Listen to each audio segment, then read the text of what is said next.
Good afternoon and welcome to our after lunch first session of the Eco Communities Eco Fair. If you can hear me, please put yes in the chat, just to be sure. I'd like to welcome this afternoon two remarkable women who have two very different businesses, all to do with the idea of circular fashion. We have Alicia Lane, who on my screen is in the middle. She's wearing a very fetching blue net scarf, who is the founder of Seren Crafts, and she teaches upcycling of clothing.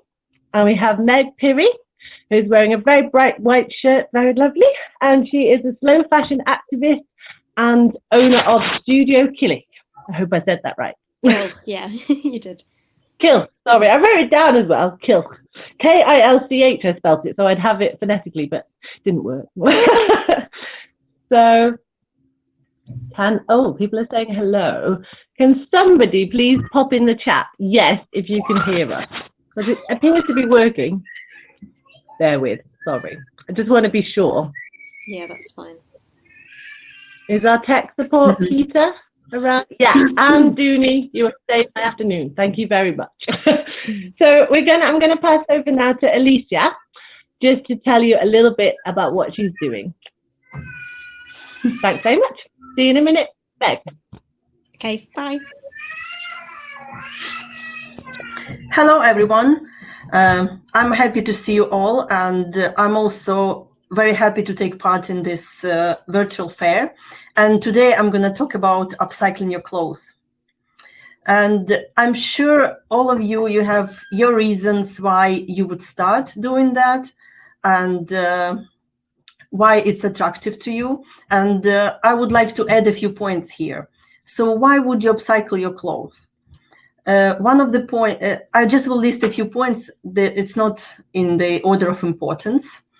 Of course, financial benefits, environmental benefits, and then there are a lot of benefits, something to do with your creativity and your own self-expression. And it's also something to do with learning a new skill that not everyone can do. So it's really good for you to look at your wardrobe and see what clothes you don't wear. Because if you don't wear something, you take it to a charity shop and you think that things will be taken care of, but it's not the case. Unfortunately, only 30% of all clothes that's donated or collected in the UK, 30% is sold in our charity shops. The rest is being exported abroad to be sold in second-hand markets, or incinerated, or sent to landfills. And the statistics is really sad. And recently, fast fashion, the quality of the clothes is really bad, and people are not able to sell it abroad, so they throw it away. It ends up in landfills. So, how to start upcycling your clothes? To start something new, you need to stop doing a few things. First, please pledge to go for 200 days without buying new clothes. It might sound tricky, it might sound difficult, and it will help you to curb your consumerism habits. If you have been doing that already, we've been in lockdown and we didn't do shopping, we didn't go out to shopping malls, town centers. So if you have been doing this already, well done. Continue to do it till end of the year. And you will feel so liberated. So if you've been doing this already, please encourage your family or friends to do the same. And it will be good to have a little community, share ideas, share experiences. So it's going to be like some sort of social thing. And the second, what you need to stop doing is stop taking your clothes to charity shops. There are different reasons why we stop wearing certain items. Either they became too small, too big, or we don't like the color anymore, or maybe we don't like the style anymore. These all are issues that can be easily fixed, of course. So also the clothes that you not gonna take to charity shop will be your own closet store where you will go and do shopping. And I just put post-it notes here on the wall. 500 up to 1,000. This is an amount that you can save per year if you stop buying new clothes and if you start mending and upcycling. On average, we spend around £1,000 per year on new clothes. And I think fast fashion is quite an expensive habit. And it's really like we put pressure on ourselves following the trends, and we spend time on shopping and instead of doing something we enjoy, truly enjoy. So yeah, 500 up to 1,000, depending on your shopping habits. So if you start upcycling, you will save a good amount of money, small fortune. What you can do with your, a few points here I will add. Why you stop wearing some items. Change of size, too small, too big, change of color, I don't like this color anymore, or change of style. So this is all easily fixable. I just will show you a few examples here. For example, for me, it was a change in circumstances. And last summer, I've been doing upcycling for 25 years, and it's like a long journey for me. I did different things, and it's really exciting. I love doing it, and I teach people as well. I learn a lot of things. I experiment with many things, so it's really, really nice. And last summer, I had like a very interesting moment when I was thinking, should I get a job and do something? And because kids are growing, and I didn't know what I'm gonna do. And then my creative voice was so loud that I just felt worse because I was about to take the wrong path for myself. And then I just started teaching, sewing, giving upcycling workshops, mending workshops, and I really loved it, because it's not fair if I was giving this talent, if I'm giving these ideas and I learn and experiment, it's not fair not to share it with others. So, okay, a few examples for me. So as I'm not going to and work for a company and have my working days in an office, I have a few formal pairs of trousers and a few blazers, office blazers, that they're just sitting in my cupboard. And this is what I've done. This is the pair of my trousers, and this was a pair of jeans that both my sons wore when they were small. They were learning to walk 1 year, 1.5, 18 months, something like that. So they no longer wear it. And this pair of jeans was even patched before. You can see this black circle. So I dismantled this pair of jeans and I put it as patches on my trousers. And now it's really, really casual look, funky look.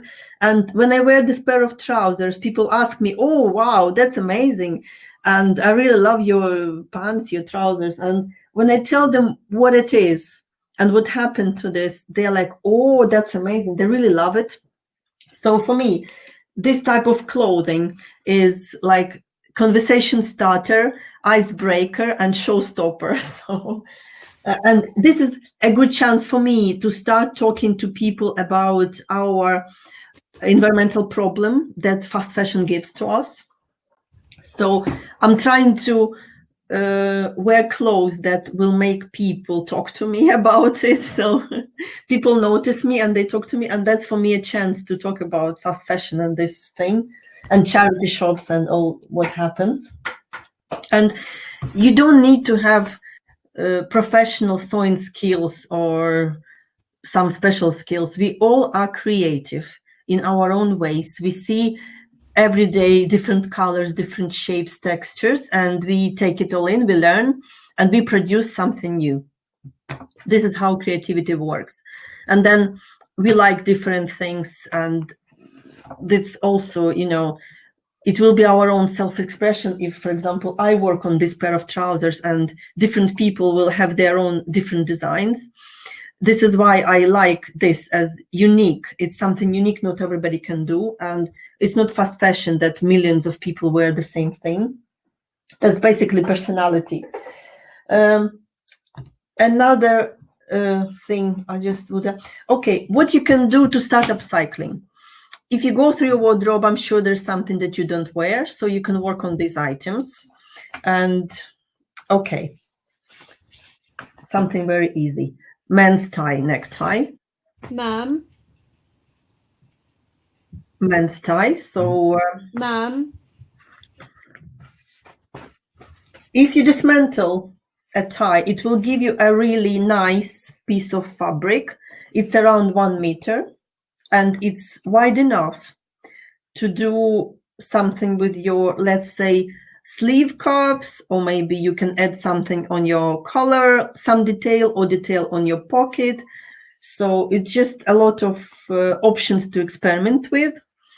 And you can buy this tie for £1, £1.50 in charity shop. And then you can use this tie to make something joyful for you to wear. And this is really important. So the garment doesn't go to a charity shop. And this is one of the examples. This was my blazer. Trousers. And that's a big difference it makes just to change the buttons. This blazer had brown buttons and I changed them to yellow ones. And this is men's tie. I used it to decorate. I cropped the sleeve. It was this blazer had longer sleeves. I cropped the sleeve and I added this scarf here, nice decorative. So it's pretty easy. This was silk tie. So I don't think it needs the same detail on the collar, but yeah. So this is on the back. This is embroidery, machine embroidery, ribbons, and then some fabrics, patchwork, and I added this little bow tie here. So this is how it looks like on the back. So this is not difficult, and that's really nice thing to wear, and people notice this on the street, and again, it's unique and nobody else can do. I just will show this once again. So, and the print matches here flowers, matches the sunflowers colors, so, and buttons here. I even added spare button here inside. So that's one of the things you can do. Okay, even just replacing the buttons, it will make a big difference. If you don't have buttons to use, so what you can do, again, silk tie, and you have, for example, black buttons, you wrap the button with fabric, you stitch it around it, and then you stitch it back to the garment, and this will have a completely new look. A lot of ties, silk ties, they have very bright, nice colors. So I really like working with ties. So if you take this, for example, yeah, it will really make a difference if you put this color on here, or if you use a tie even to add detail on the collar. So it will be really looking something nice.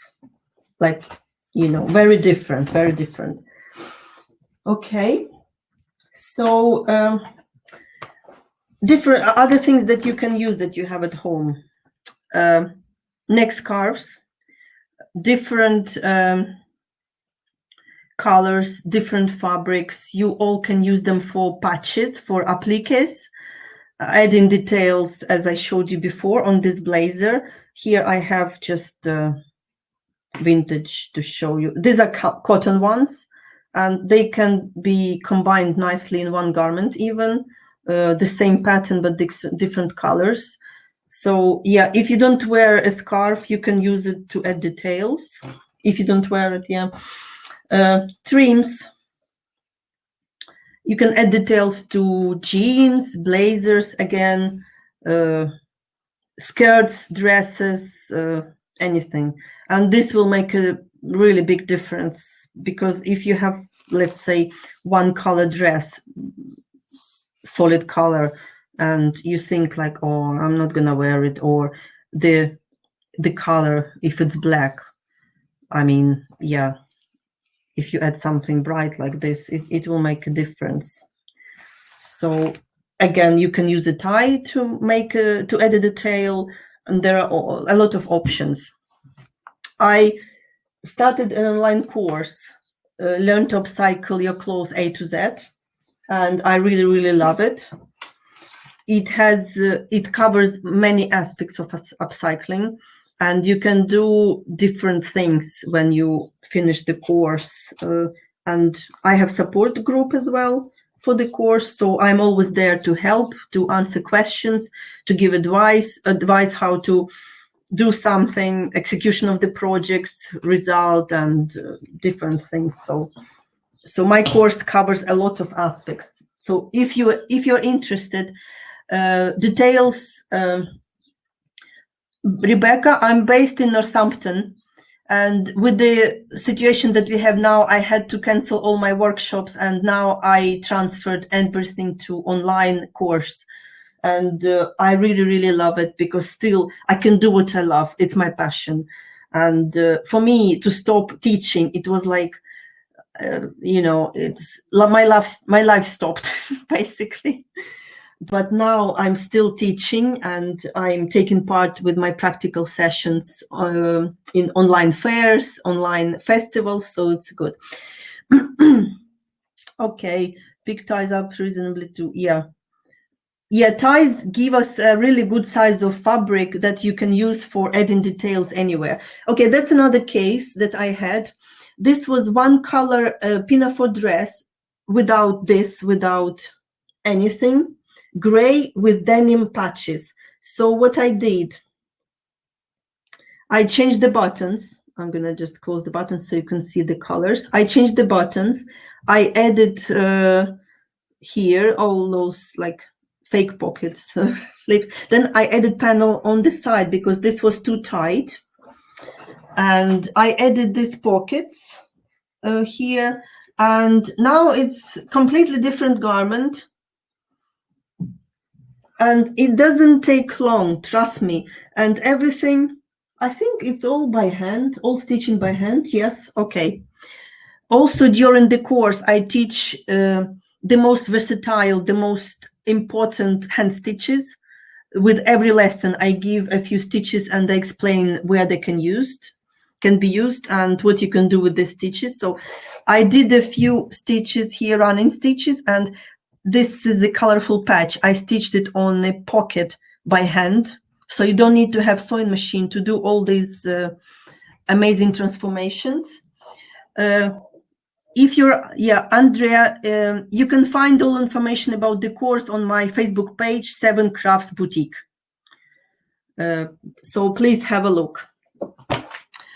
Buttons, again, buttons can make a really big difference.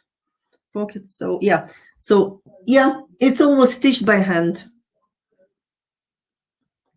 So you can use even tie for adding those details, silk tie, necktie. So I just will be quickly finishing my talk, and I would like to show you something else. I have a special relationship with denim because every pair of jeans takes 7,000 gallons of water to make. 7,000 gallons of water.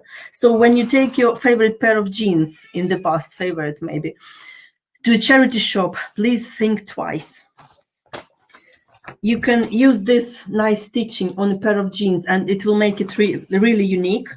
And you can still make a pair of jeans to be bigger in size, smaller in size, and you can make these adjustments. You can make it shorter and you can make it even longer as well. There are unlimited possibilities what you can do. So here I stitched curtain tape inside, so I don't have to wear a belt.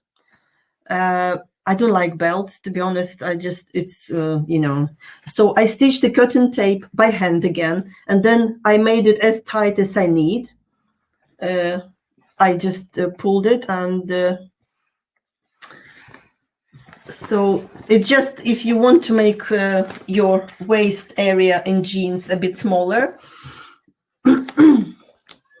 So I will show you this pair of jeans. So this all hand stitching.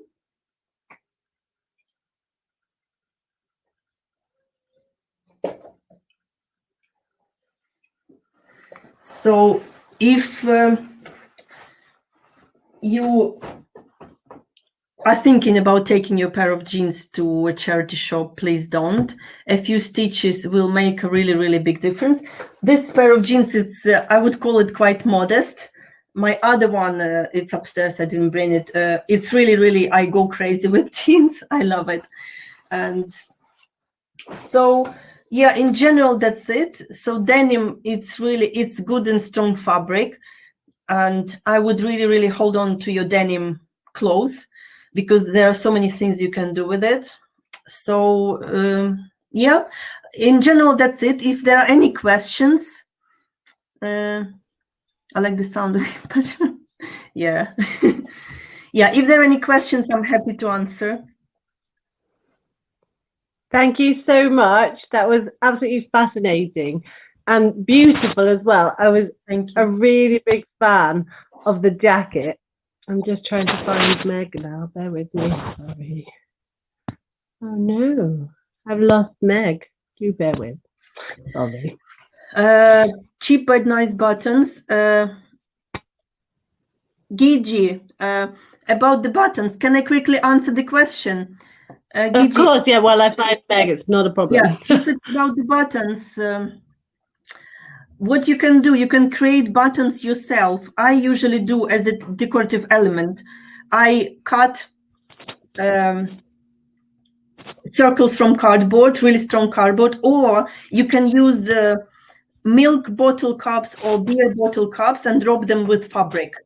So this, you can use them as decorative buttons, but I usually get buttons online, but I have really a lot, and I use them mostly for decorations and things like that. Patchwork. Oh yeah. Sorry, it's my tablet. It's Huawei. I'm going to be inspired upon by the Chinese as well. Sorry about that. Hello, welcome back. Sorry about that. I'm now going to pass over to Meg Peary. Any further questions for Alicia we'll pick up at the end, but I just want to make sure we've got enough time for you. So I'm going to pass over to Meg now and enjoy the talk. Thanks.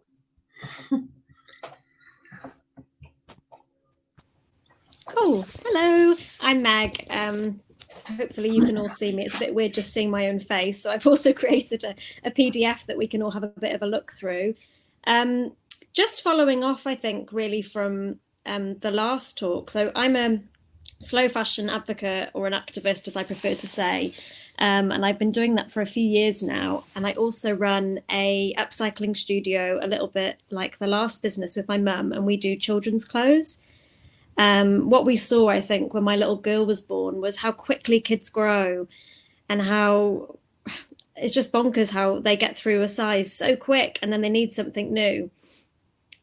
So I'll start a little bit by talking to you about that business, and then I'm going to go over to a little presentation that I've made, and we can just have a little bit of a look at why we're doing that. So this is a new collection.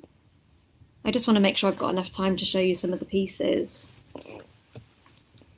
But basically we took a shirt and we've patched it with a bit of organic cotton there.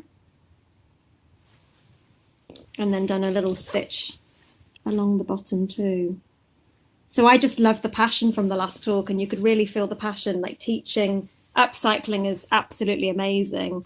And we run mending workshops as well. But yeah, we do lots of sashiko. I don't know if you can see that. I've been told to stay very still when we're on here. And then vintage fabric. So lots of it is patched with vintage fabric. And kids tend to fall over and scuff their knees so much as well, don't they? So patching things like that is brilliant.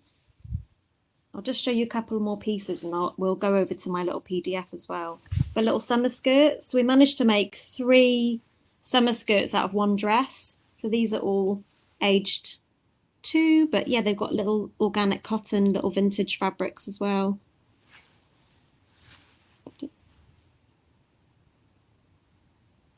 And then we like to finish things with little slogans. This one was all hand stitched.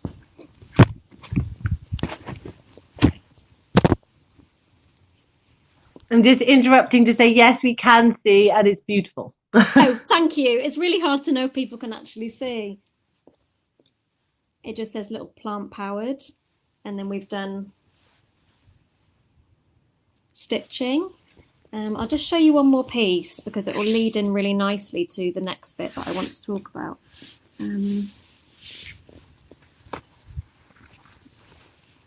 It says hand me down, but I don't know if that's backwards. So you don't actually need a lot to mend things. I wanted to make that point. So often the reasons cited for not actually mending pieces are things like I don't have enough time and the cost of it. But really you can get secondhand threads from the charity shops when they open. Oh, thanks. Right way round, that's good. You can get secondhand threads, which cost about 50p. You can get buckets of the stuff. We've got loads. We only use recycled threads. You can buy tins of buttons, can't you? Needles. So actually, the materials that you need aren't very expensive at all. And you know, going to a mending class was game changing for me. I started running them too because it just creates this eco sort of small little micro community where you can actually share your skills, talk to other people, and learn things. I mean, it's always about keeping open to learning things. So Studio Kilch came about because we really wanted to make a change and really encourage handing products down, keeping them in circulation. So that leads me into, hopefully you'll be able to see my screen, and then I'm going to disappear and I can show you, right.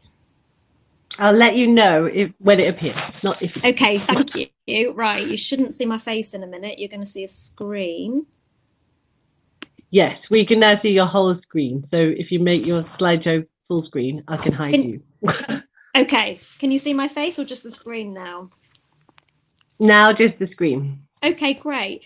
So I want to talk to you a little bit about why circular fashion. So I suppose if you walk down your local high street, I know many of you are based in Chester. So imagine walking down, it's Northgate Street's the one with Zara, isn't it? So if you walk down Northgate Street, the chances are that most of the businesses here are founded on the principles of a linear fashion system. So by that, I mean take, make, and dispose.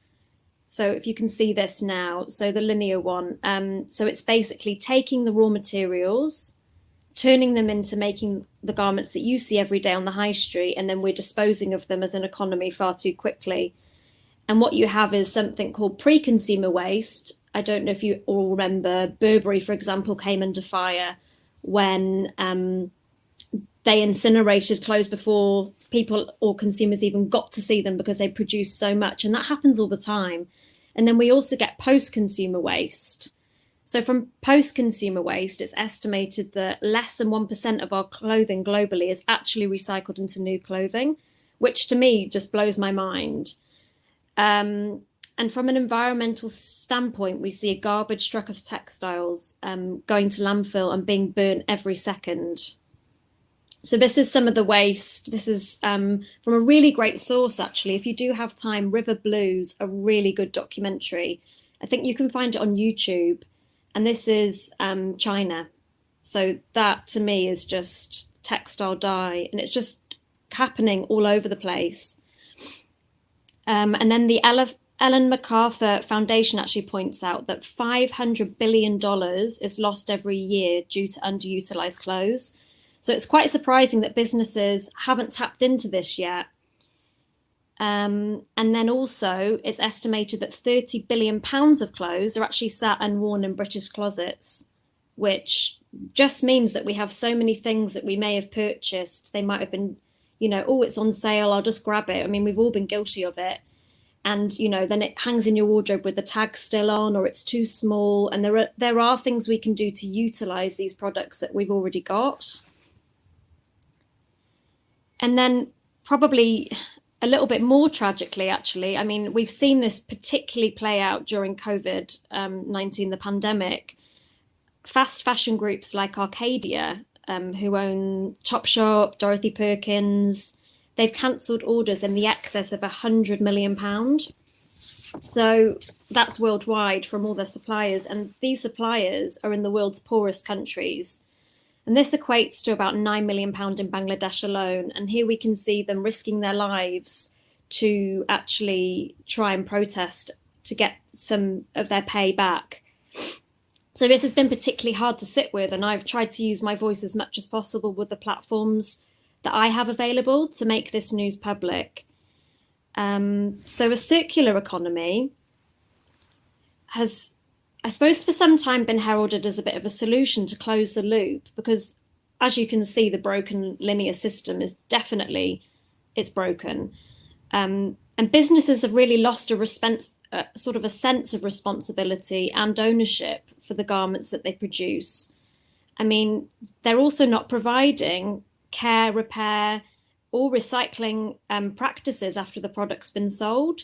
So we're actually not being told how we can look after our garments. I mean, on the care label, yes, but actively we should be being told, you know, please only wash this at 30 degrees. You know, if you don't have to wash a garment, please don't hang it on the washing line, or, you know, you can actually spot clean things.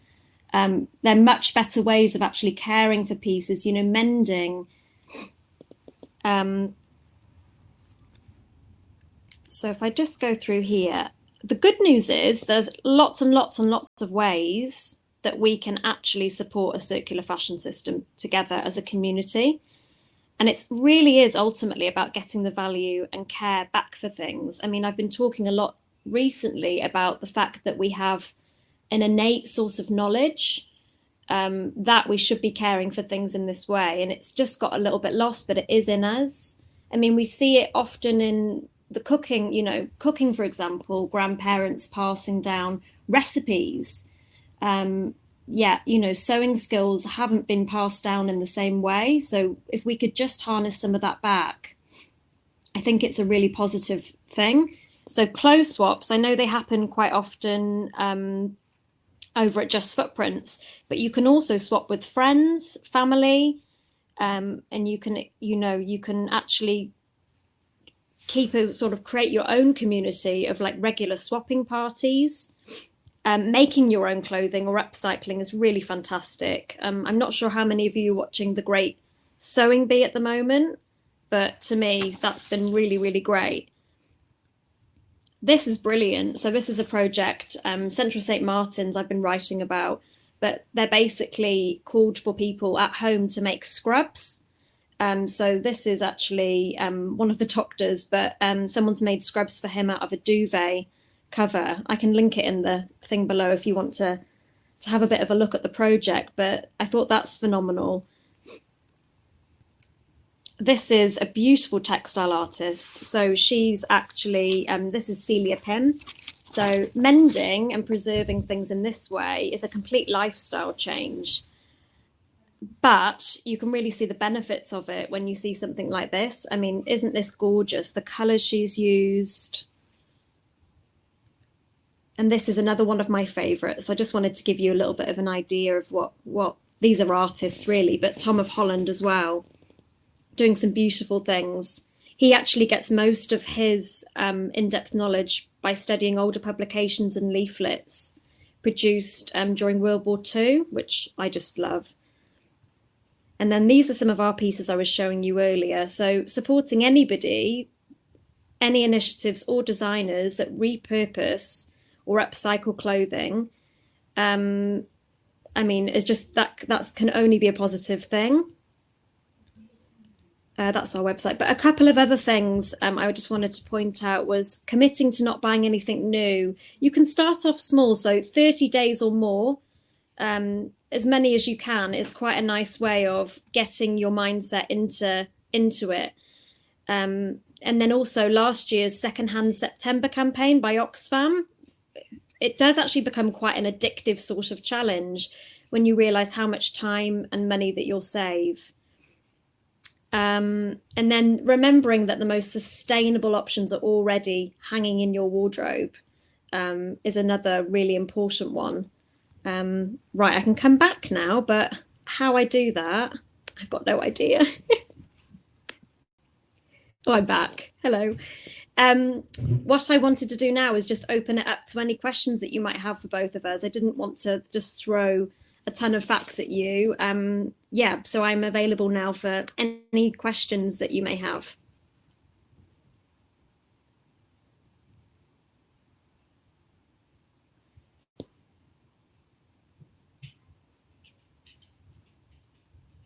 I can see Gigi. A lot of jeans get worn in the knee and at the tops of legs and need patching. How to fix jeans with hot... Did post view in the... Oh. Hi. I'm just reading some of the questions. That's fine. I'm just bringing Alicia back too. And yes, then if you could just stop screen sharing, because otherwise we feel like ourselves a million times within the screen. Right, click to close. Yeah. Yeah. Let's have a look here. Thank you. You're right. Yeah. Beautiful. Cool. Good job. That was fascinating. It really was, and quite disturbing. The picture of the river. That's horrible. And in conjunction with the... Sorry, go ahead. No, you go ahead. It's all right. No, we're just going to say, in conjunction with what Alicia said about how much water it takes to make one pair of jeans, and just the conjunction of the clean water being wasted and then people making the river water dirty, and you just think, hang on a minute, there must be a better way. I mean, that's obviously what you have thought, and it's brought you to this, really. So, shall I ask the questions from the question chat? The first question is a difficult question, and it has been very helpfully posed by Beth Barlow, who says she's playing devil's advocate here with a question her dad used to ask her. So if people aren't making the new things, what will they do for jobs? I know it's hard. Yeah, it's a really good question. It's something that I think from a social standpoint, there needs to be more research into how that will operate. Companies like PeopleTree have got a really nice business model where they actually pay a living wage, and they actually really empower workers to work for them. So they're really valued. And I think that if we did go down the route of really demanding that brands change, I think that they would just have to find another way of operating, and that workers, I mean, it's my hope that workers would then be valued. There's an example actually I was thinking about where couturiers in Paris, I can't remember the actual house, but a lot of the women were getting a little bit too, they felt like they were just getting a little bit too old to work there. So an initiative was worked out where they decided that they would actually teach somebody else from home the same skills, so that then they would go in and do the same job. And it was a social project. But there's lots and lots of ways that we can figure this out. It doesn't just have to be one system. And I mean, we can see that the system's broken, and I think we're pretty intelligent. So I think we, as humans, I think we can come up with another way. That's my hope anyway. It's a bit optimistic, but yeah. Well, presumably, if we were to pay what the garments were worth via a fair trade system, then the people making them would get paid more in the first place, and they wouldn't have to worry about working as long. You know, it's an equation, isn't it? If we're not purchasing items, from Primark for £1, and if we're buying them from somewhere that's paying the workers, as you say, a living wage, then the equity spreads through the entire system rather than just remaining with the people with the money at the top. Yeah, exactly.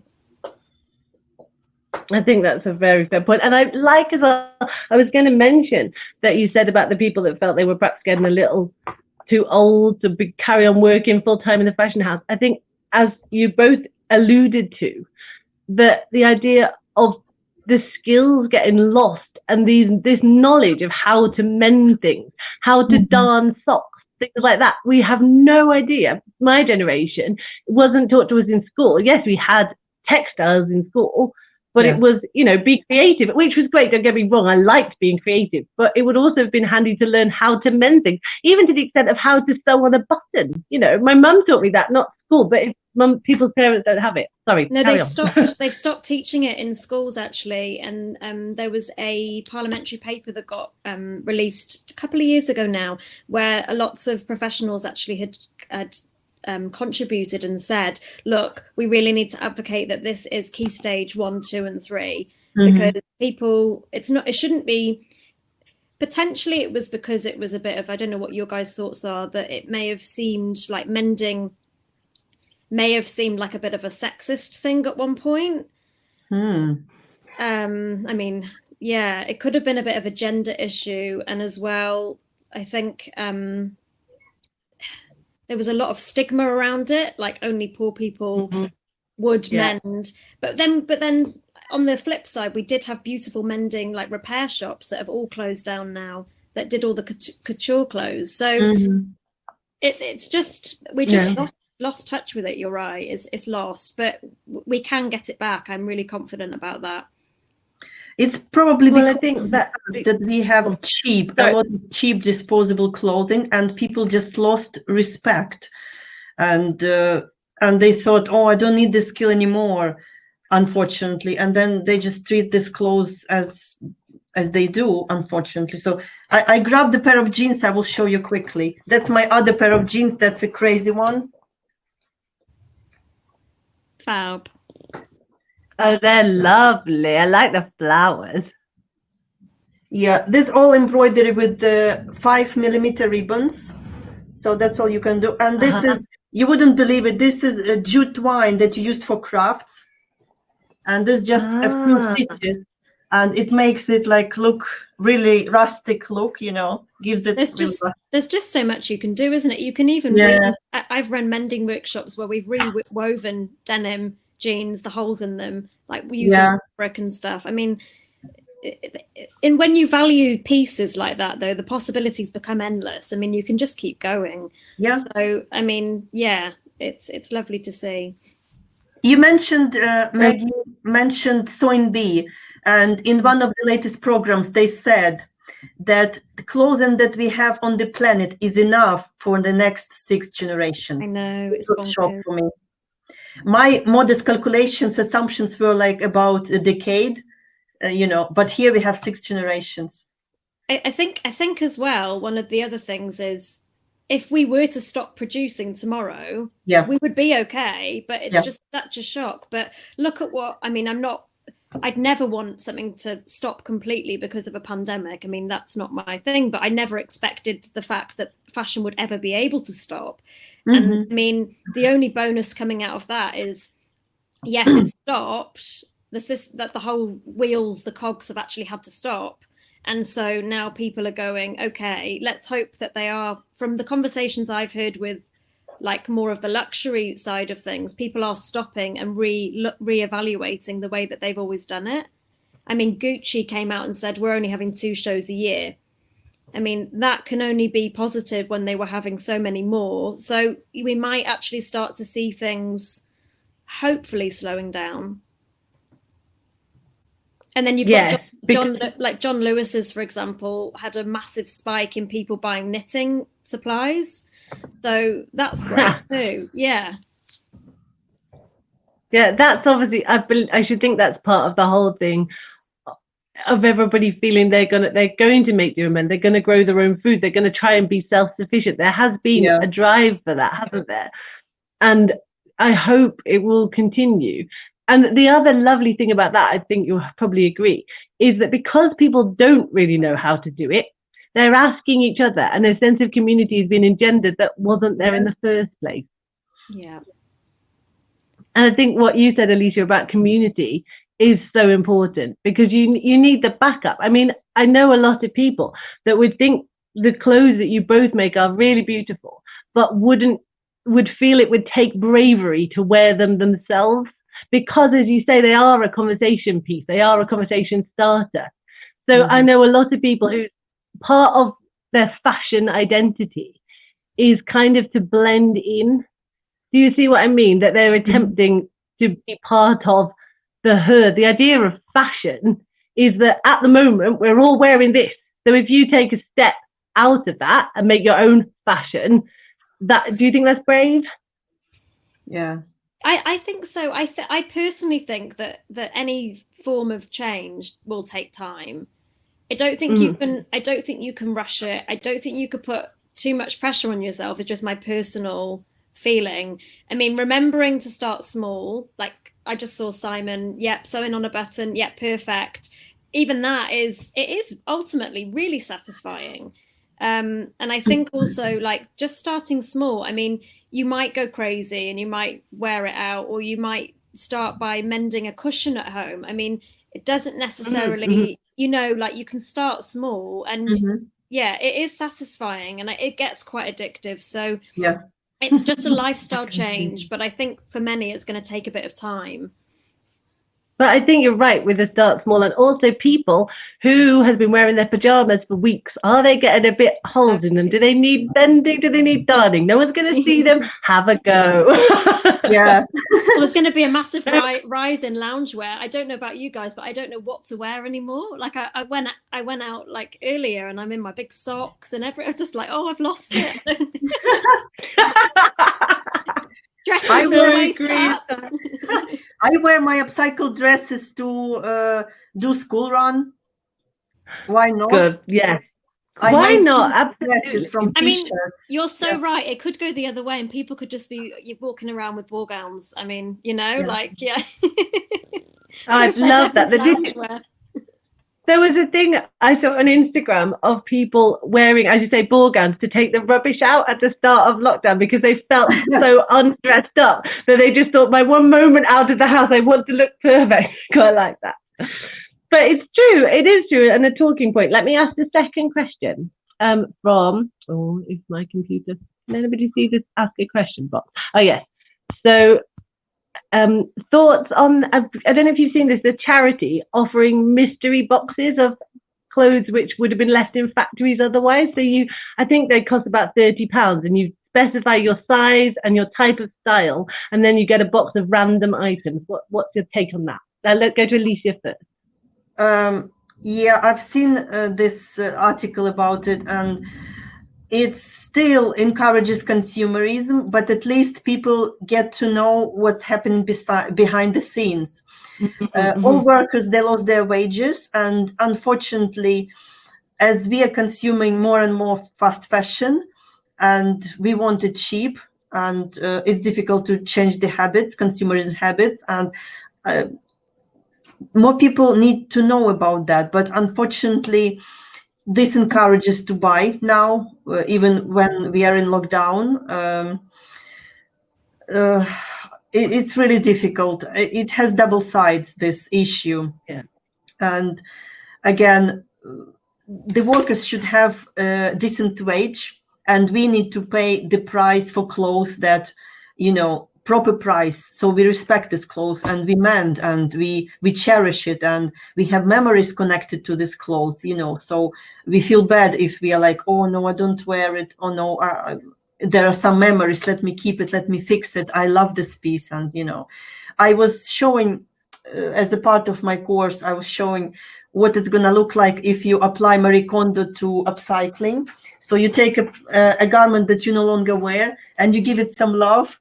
And you it's a connection, you have a connection. And then this garment, it will give you ideas in return, what should be done, what's missing there to make it joyful. So, yeah, definitely the workers, but it's down to the government of Bangladesh, India, and China to introduce minimum living wage and not to accept, low wages. But unfortunately, this happens in the UK as well. ASOS, Boho, and the likes